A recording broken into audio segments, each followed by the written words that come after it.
Je voulais saluer la présence ici dans la salle des associations qui se battent au quotidien pour la défense des droits des migrants, leur accueil. Et Dieu sait si c'est compliqué aujourd'hui, vu la situation tendue du logement. Le nombre de réfugiés et de migrants qui arrivent dans le Finistère et les déboutés de leurs droits qui perdent la protection et l'accueil de la puissance publique.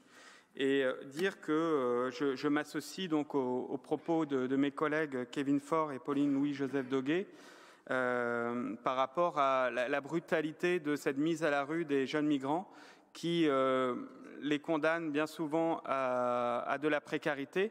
Et c'est toute l'hypocrisie en fait de la politique de l'État sans reconduire aux frontières la plupart des migrants déboutés de leurs droits, les condamnent à une extrême précarité et font reposer tout l'effort de solidarité sur les associations. Cette politique migratoire, à mon avis, est inhumaine et ce n'est pas les dernières images insupportables de Melilla avec ces cadavres à la frontière de maroco-espagnole qui peuvent nous convaincre du contraire, ni les récentes tractations avec la Turquie sur le dos des réfugiés syriens.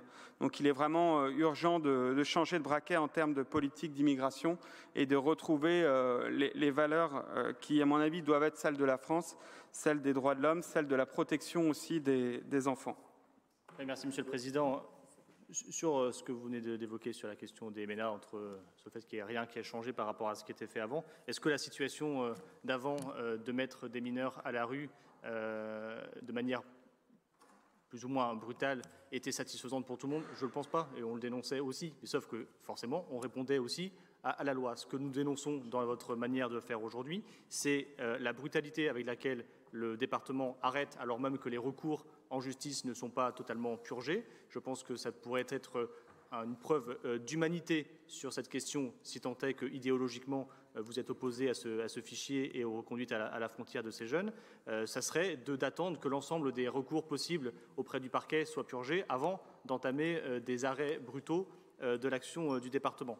Donc non, cette situation n'était idéologiquement pas 100% acceptable, y compris pour nous, je vous le dis, et pour un bon nombre d'élus qui siégeaient dans cette majorité précédente. Mais oui, forcément, comme vous, nous devions répondre à des obligations légales, mais nous faisions, je crois, preuve d'un peu plus d'humanité dans la manière dont cette brutalité n'existait pas par le passé et qu'elle existe aujourd'hui, et ce qui est sans doute source aujourd'hui des différentes manifestations. Je suis quand même étonné de certains excès dans les propos que j'ai pu entendre depuis l'ouverture de cette séance. Alors je ne sais pas si la question de mon âge est vraiment un sujet, parce que j'entends, c'est pas la première fois que j'entends de la bouche de M. Guillon évoquer mon âge, ça doit sans doute le déranger. En tout cas, moi, je ne m'attaque pas à la question de l'âge, mais je m'attaque plutôt aux propos qui sont tenus.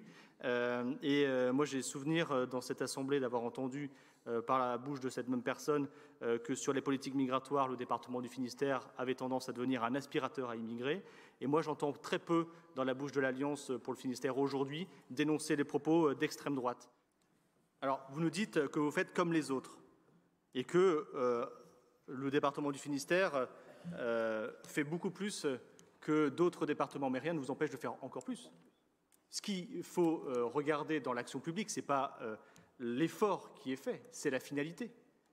Et puis, puisque visiblement vous êtes idéologiquement pour accompagner ces jeunes le plus longtemps possible, saisissez, je vous le dis, les services du ministère de la Justice ou les services du ministère de l'Intérieur pour donner un cadre réglementaire au département pour le faire.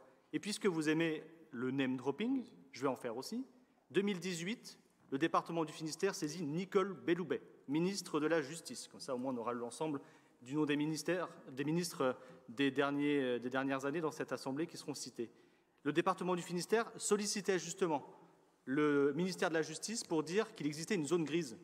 Après que les jeunes qui ont une décision du parquet sur leur majorité ou leur minorité tombaient dans un vide qui était une zone grise qui était aussi combattu par la défenseur des droits qui disait qu'il y a un droit inconditionnel à l'hébergement d'urgence, disant qu'une fois que le parquet dit « non, vous n'êtes pas mineur, vous êtes majeur », les services de l'État continuent de considérer que ces jeunes sont mineurs, empêchant toute possibilité de recours. Donc, il y a une incohérence entre le ministère de l'Intérieur et le ministère de la Justice. Ça a été dénoncé dans cette salle, dans des tribunes, à de nombreuses reprises par le passé.